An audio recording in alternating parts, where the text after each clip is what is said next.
Au niveau du ministère des Finances, nous avons adopté un rapport en ce qui concerne l'acquisition de véhicules pour le compte de l'État. Il s'agit de partir d'une situation de constat. 1700 véhicules ont été réformés et un certain nombre d'acteurs ont des problèmes en ce qui concerne la disponibilité de véhicules au niveau du parc automobile. Il s'agit notamment par exemple des gouverneurs qui se retrouvent dans une situation où les véhicules sont totalement obsolètes.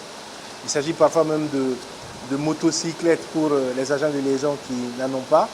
Donc le Conseil a marqué son accord en précisant un certain nombre d'éléments. Premièrement, le coût sera reparti sur deux budgets, 2017-2018. Deuxièmement, l'un des problèmes que nous avons, c'est la qualité de l'entretien. Les contrats qui devront être passés devront inclure également l'entretien de ces véhicules-là par les concessionnaires qui vont nous les livrer pour éviter d'avoir des véhicules qui sont sur cale après quelques mois d'utilisation.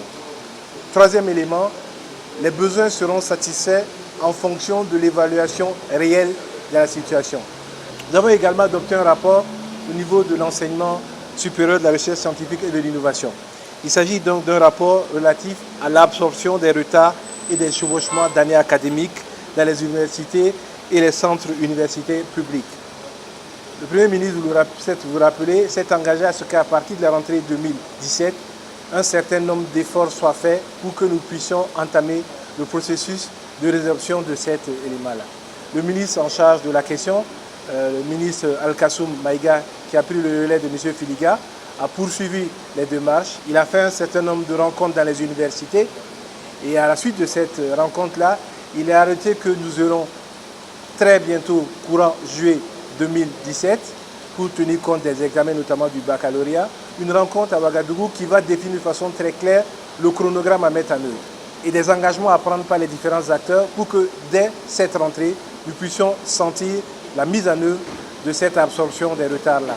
Au titre des communications orales, j'aimerais insister sur celle que nous a faite Madame la ministre de la Famille, de la Solidarité nationale et de la Femme, Madame Laurienne, sur la visite du Premier ministre hier à Yalgado-Ouédraogo. Vous savez que le Premier ministre avait, dans son optique donc d'aller toucher du doigt un certain nombre de réalités, programmé un certain nombre de visites. Et dans ce cadre-là, il y avait cette visite à Yalgado qui est intervenue alors que les agents étaient en sitting. Donc le Premier ministre a fait quasiment 2h30 de visite au niveau de ces différents éléments. Il a pris un certain nombre d'engagements.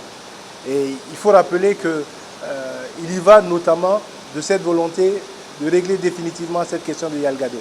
Donc, autant sur la question des soins qui ont été touchés, parce qu'il a visité le centre d'hémodialyse, il a visité le bloc de chirurgie qui touche les nerfs et tous ces instruments-là. Il s'est rendu compte qu'il y avait un problème et il a instruit un certain nombre de directives pour que cela puisse être rattrapé.